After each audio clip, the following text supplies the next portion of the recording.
Viram? O universo, a natureza, a vida em si. Quando você olha essas imagens, você observa a química no seu dia a dia. A química se resume basicamente a estudar toda essa beleza que você viu, toda a constituição dessa matéria com a qual a gente trabalha. Hoje a gente vai se propor a trabalhar justamente conceituando essa questão da matéria e as propriedades e características envolvidas a ela. Você hoje vai trabalhar com essa aula chamada A Matéria. Bom, eu preciso elucidar alguns conceitos para você. Preciso colocar você com os conceitos fundamentais inerentes à ideia de matéria. Então, o primeiro deles é a própria matéria. Matéria é tudo aquilo que tem massa e ocupa lugar no espaço, possui volume. Quando você pega essa matéria e necessariamente limita essa matéria, você passa a ter um conceito chamado de corpo. Corpo é qualquer porção limitada da matéria. Por exemplo, um pedaço de vidro, um pedaço de ferro, uma barra de alumínio, algo que limite, que dê uma certa quantidade ao processo.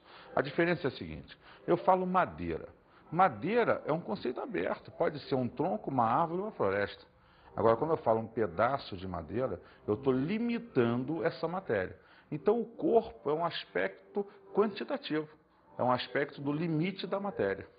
A partir daí, eu tenho que desenvolver com você o terceiro conceito direto, que é o conceito de objeto. O objeto, então, é um corpo fabricado ou elaborado para ter aplicações úteis ao homem. Observa, quando você pega aquele pedaço de madeira que você limitou e chamou de corpo e constrói uma mesa com ele, você passa a dar uma utilidade prática. Assim como você pega aquela barra de alumínio e transquadria para a janela da sua casa, isso passa a ser chamado de objeto. Então, esses são os conceitos inerentes à matéria, que estão diretamente relacionados à ideia quantitativa da matéria. Hoje ainda, mais à frente, vamos falar do aspecto qualitativo, o que se chama substância pura. Mas daqui a pouco a gente conversa sobre isso. Antes eu preciso, então, definido conceitos gerais, trabalhar com você as chamadas propriedades gerais da matéria. É sabido hoje que você tem, em relação à matéria, propriedades que são gerais e propriedades que são específicas. Propriedades gerais são aquelas comuns a todo tipo de matérias. E propriedade específica é aquela que cada matéria tem, diferentemente de outra. Exemplo, existem substâncias que brilham, existem substâncias que são salgadas, outras doces. Aí é uma propriedade específica, porque algumas têm algumas das características inerentes a ela e outras características totalmente diferenciadas. Então, essa propriedade é dita específica. Agora vamos tratar das propriedades gerais da matéria. A primeira delas vai ser a inércia. A matéria conserva seu estado de repouso ou de movimento, a menos que uma força haja sobre ela. O que significa isso? Significa que você não pode começar o movimento, nem parar, sem que uma força externa haja sobre ela. Imagina alguém, ao chutar uma bola para o gol, a bola está parada. Se depender dela, ela nunca vai sair dali. Mas quando alguém vai e a chuta, ela inicia o seu movimento. Assim como o atrito, o ar contra ela, vai exercendo uma força contrária a esse movimento que a leva a parar. Assim como num ônibus, quando o motorista pega e acelera, a tua sensação é de ir para trás, porque ele está acelerando o ônibus. Você acaba acompanhando o movimento porque se prende a ele. Mas inicialmente você nota que ele iniciou o movimento do ônibus e você não iniciou o seu. Da mesma maneira que quando ele freia, a tua tendência é ir para frente. Porque você continua o movimento, mas ele parou do ônibus. Até que você se segura e para o seu também. Essa é a ideia geral que nós temos sobre inércia. Vamos falar agora de uma outra ideia muito interessante. A ideia de massa.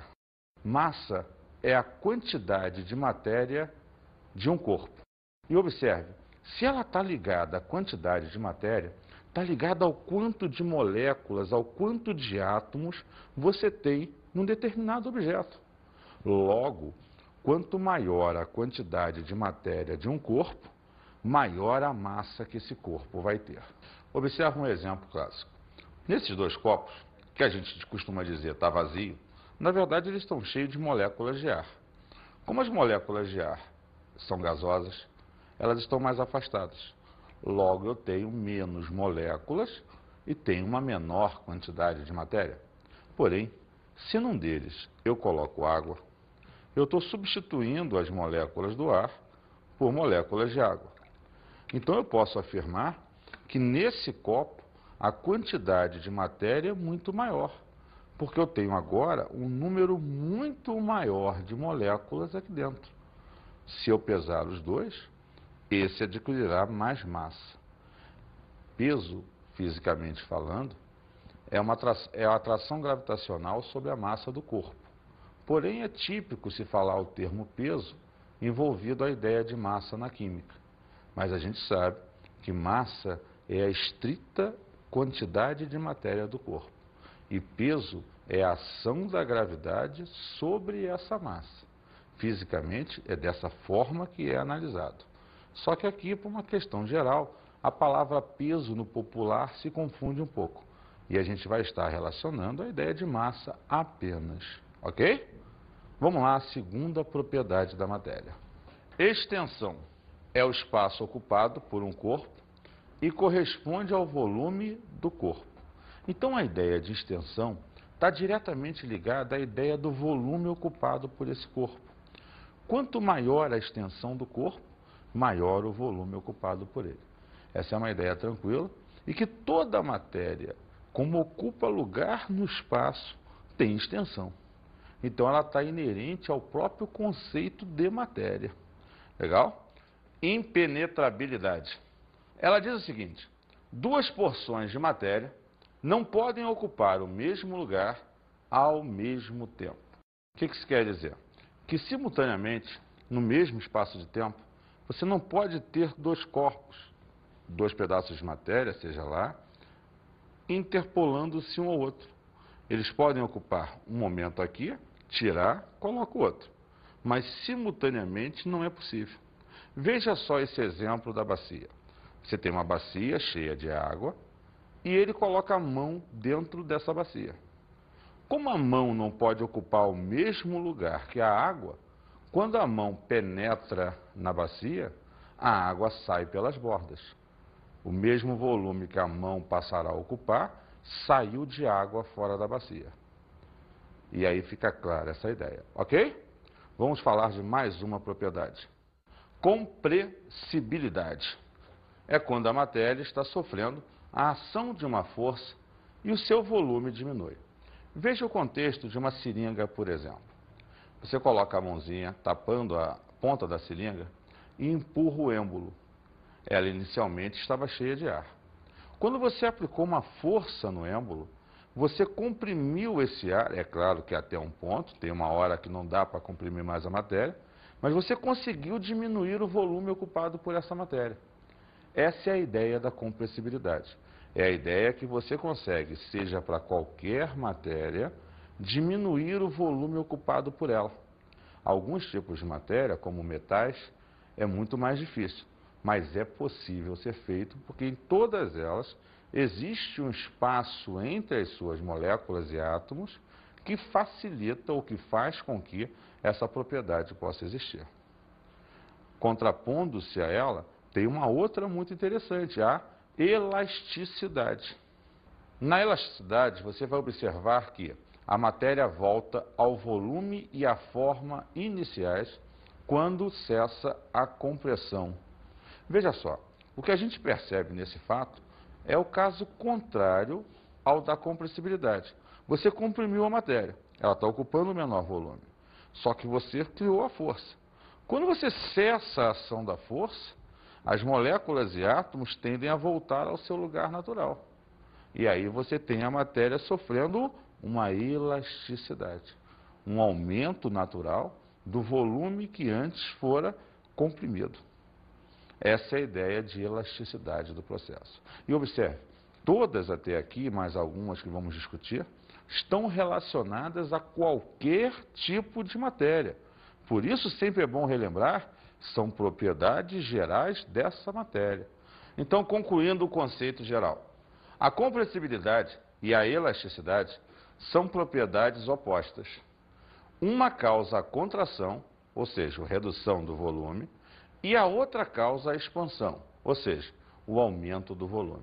É o caso da seringa, que foi demonstrado através das imagens que vocês viram. Vamos ver uma próxima propriedade, a divisibilidade. Divisibilidade significa que qualquer espécie de matéria pode ser dividida em partes cada vez menores até atingir o átomo, que, se for dividido, perde as propriedades dessa matéria.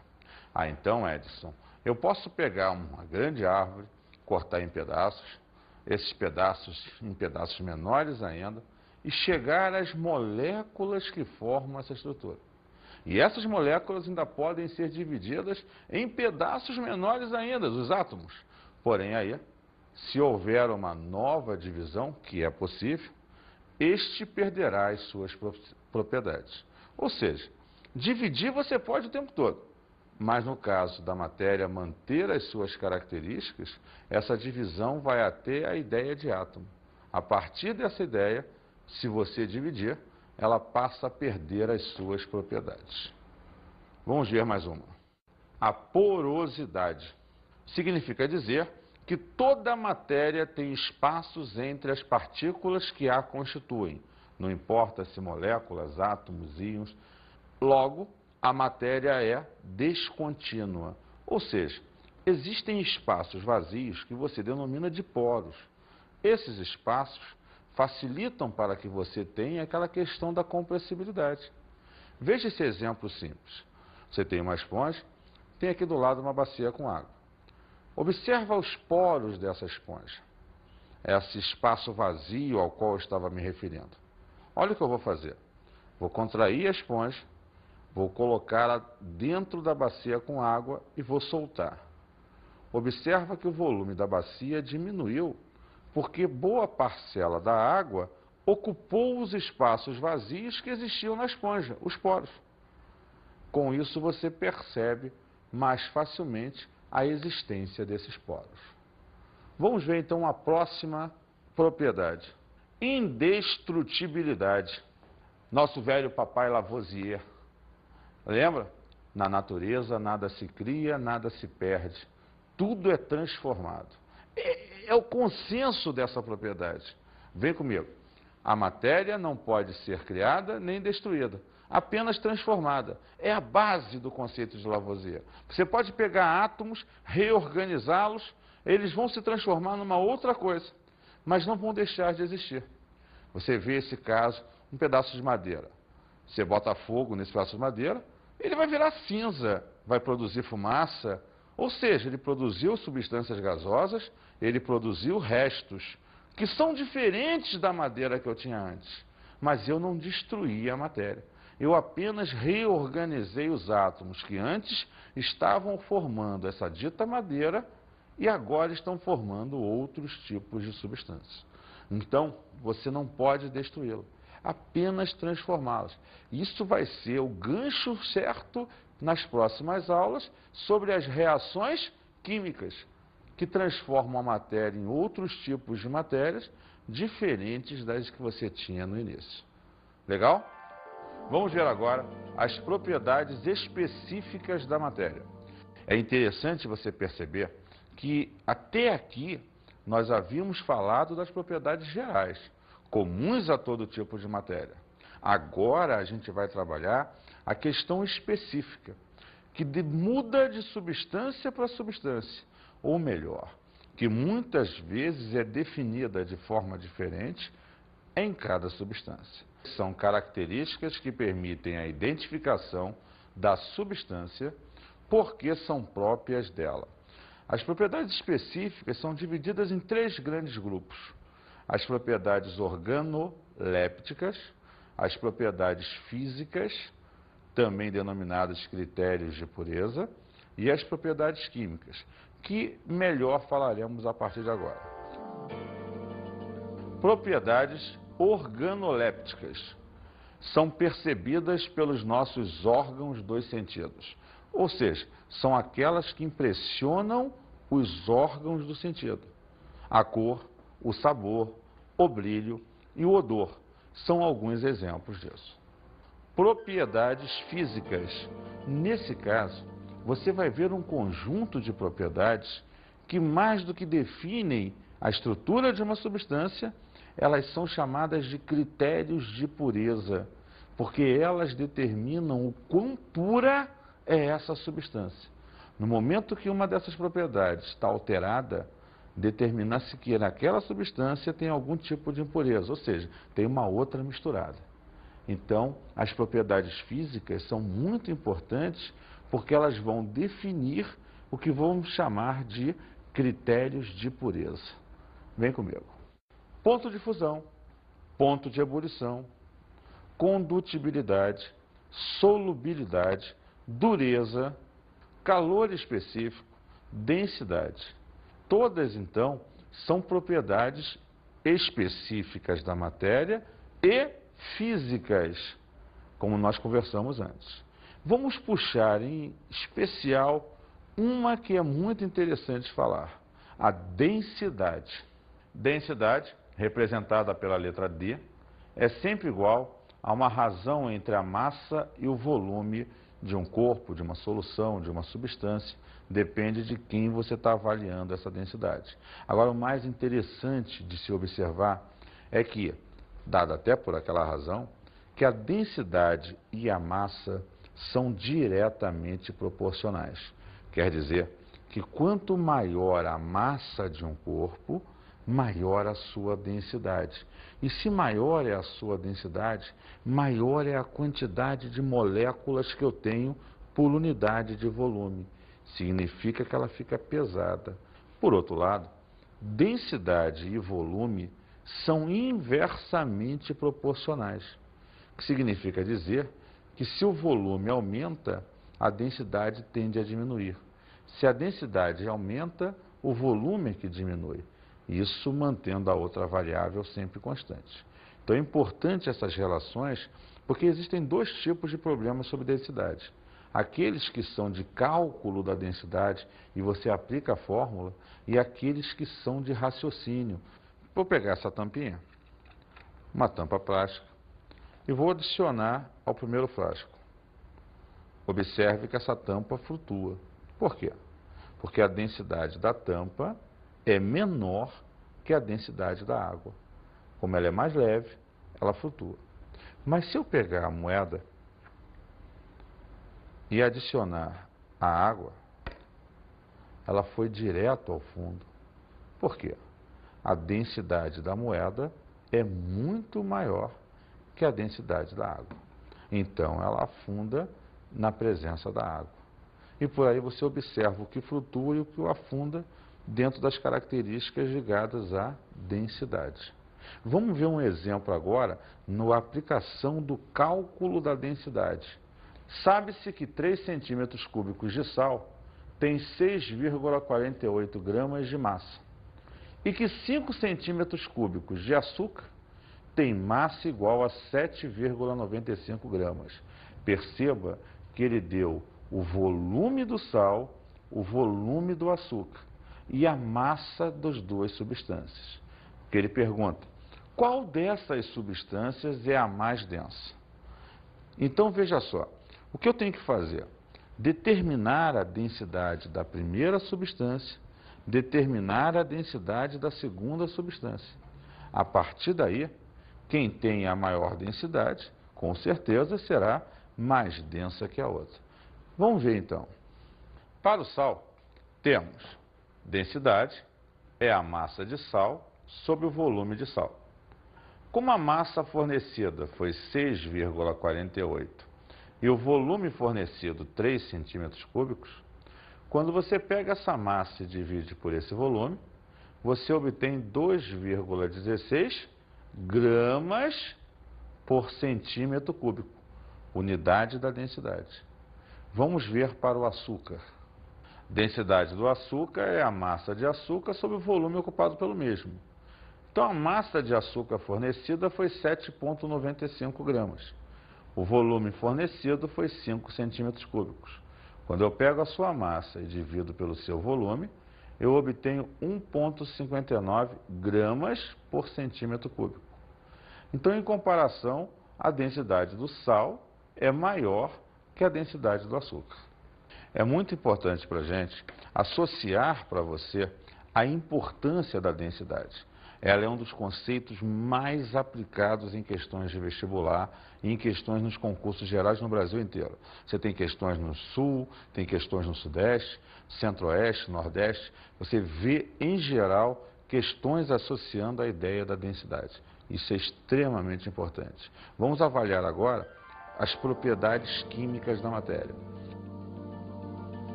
Essas propriedades químicas, na verdade, são responsáveis pelos tipos de transformação que cada matéria é capaz de sofrer.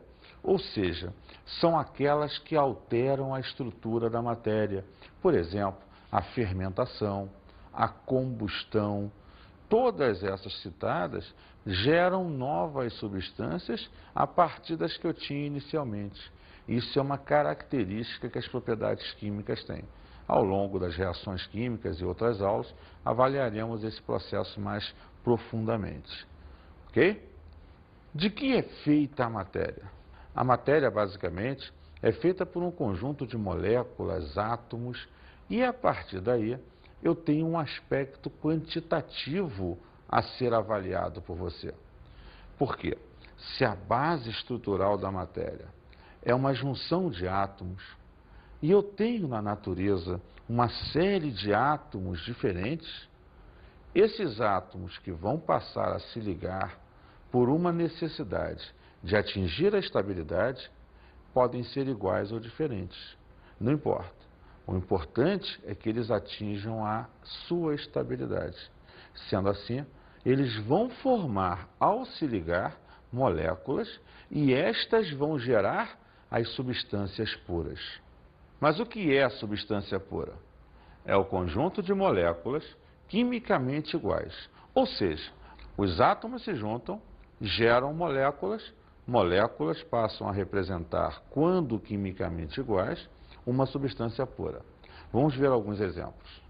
Água destilada, H2O. Veja, eu representei aqui para você, por meio de bolinhas, uma estrutura da água, onde você tem 2 átomos de hidrogênios ligados a um átomo de oxigênio. Então, a molécula da água seria, claro, similar à ideia dessa junção. Gás oxigênio, o mesmo oxigênio que você viu que formou a água, é o oxigênio que, quando junto a outro, quando você tem 2 átomos, gera uma molécula chamada gás oxigênio. Gás metano, repara você, outra estrutura. Você tem um átomo de carbono ligado a 4 átomos de hidrogênio, CH4. Então, esses átomos, quando se juntaram, formaram um tipo de molécula. E essa molécula gera a substância metano. Vamos, então, fazer a classificação das substâncias puras. Sabemos hoje que as substâncias puras se dividem em 2 grupos. As chamadas substâncias simples ou compostas, ou melhor dizendo, substâncias puras simples e substâncias puras compostas, sendo que a palavra pura, com o contexto nosso, se perdeu, porque substância pura e substância coincidem na mesma coisa. Vamos ver o primeiro caso, as substâncias puras simples, ou substâncias simples. Nesse caso, eu vou observar que as moléculas são formadas por átomos do mesmo elemento químico. Por exemplo, o gás oxigênio. Ele é formado por 2 átomos, o O2, mas os 2 são de oxigênio. O gás ozônio. Ele é formado por 3 átomos, mas os 3 são de oxigênio. Por exemplo, o gás cloro, o Cl2. Ele é formado por 2 átomos, os 2 são de cloro. Então, as substâncias simples se caracterizam por átomos do mesmo elemento. Vamos olhar agora as substâncias puras compostas, ou substâncias compostas. Nesse caso, as moléculas são formadas por átomos de elementos químicos diferentes. Então, por exemplo, quando você pega a molécula de água, você tem 2 hidrogênios e 1 oxigênio. A molécula de água é formada por 2 elementos. Quando você pega, por exemplo, o ácido clorídrico, cada molécula tem 1 hidrogênio e 1 cloro. Quando você pega, por exemplo, o metano, você tem 1 átomo de carbono ligado a 4 hidrogênios, o que caracteriza uma substância composta. E, finalmente, para fechar os exemplos, o benzeno, uma molécula formada por 6 átomos de carbono ligados a 6 átomos de hidrogênio e 3 duplas alternadas, o C6H6.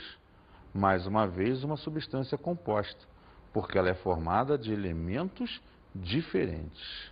Vamos ver agora um fenômeno muito interessante que acontece com alguns poucos elementos na química, a chamada alotropia. A alotropia ocorre quando um elemento químico forma 2 ou mais substâncias simples diferentes. É o caso que você viu ainda agora, quando eu te mostrei as substâncias simples, que o elemento oxigênio pode formar o O2 e o O3. Ele então gera 2 substâncias simples diferentes a partir do mesmo elemento.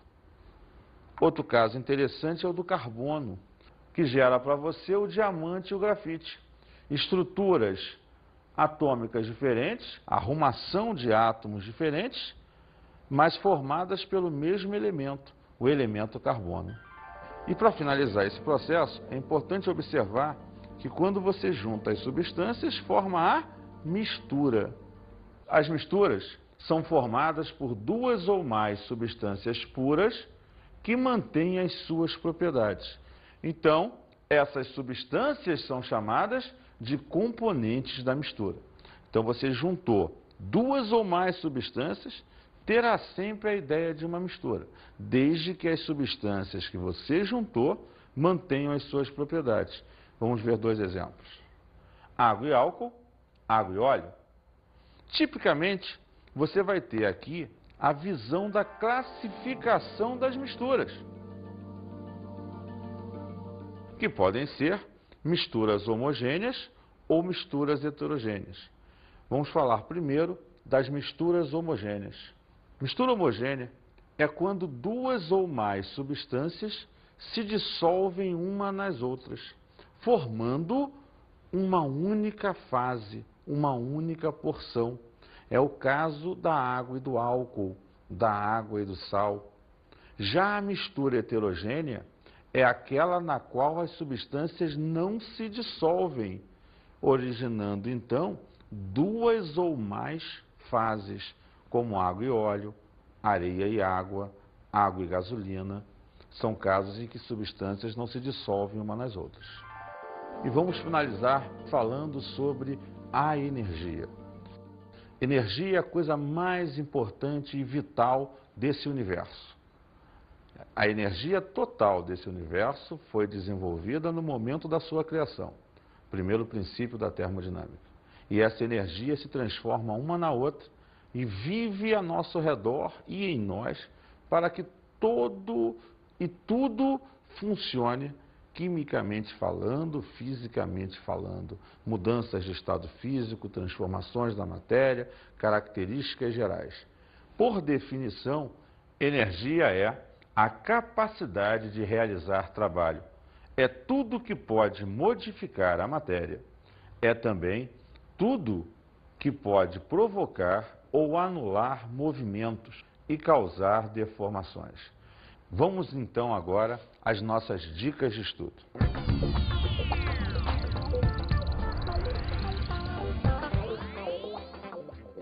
Uma dica interessante nessa fase é você dar uma revisada em todos os conceitos ligados à matéria ou ao que nós chamamos de aspectos macroscópicos. e com isso dá uma exercitada e procure ver outros exemplos além do que nós trabalhamos hoje aqui.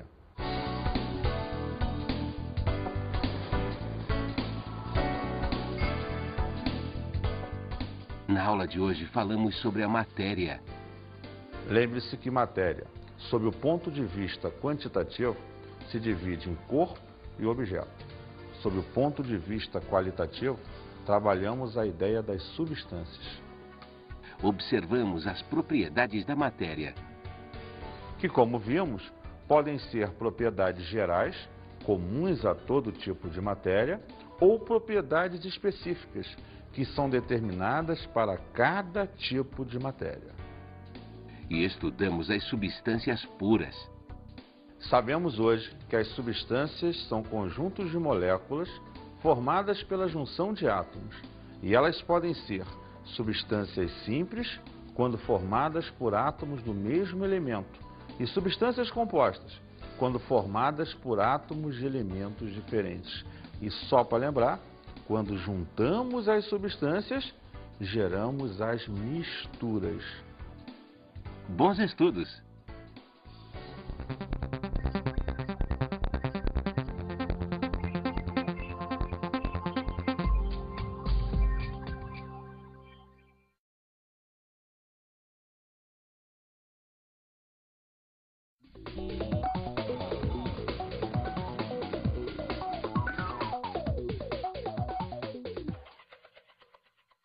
Caro colega, nessa aula é bom fundamentar conceitos, diferenciar características e propriedades e enfatizar principalmente nas propriedades específicas as propriedades físicas, porque elas são chamadas de critérios de pureza.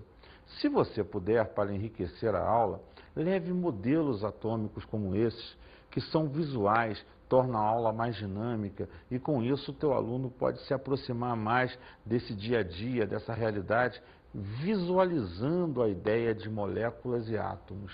Um grande abraço e até a próxima.